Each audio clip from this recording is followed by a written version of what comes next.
সূৰ্যদেৱ আছিল শনিদেৱৰ পিতৃদেৱ।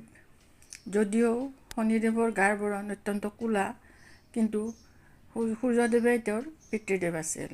কিন্তু শনিদেৱে সূৰ্যদেৱক পিতৃ হিচাপে মানি ল'ব খোজা নাছিল, কাৰণ আছিল সূৰ্যদেৱে শনিদেৱৰ প্ৰতি কৰা ব্যৱহাৰ।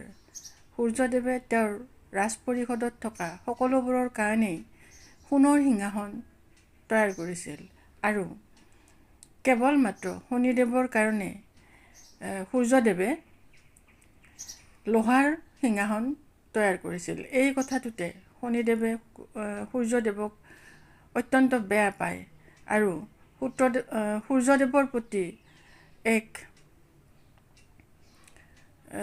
শত্ৰুতাৰ ভাৱ লৈ তাৰ পৰা আঁতৰি যায়। আৰু এনেদৰে শনিদেৱ আৰু সূৰ্যদেৱৰ মাজত শত্ৰুতা আৰম্ভ হয়।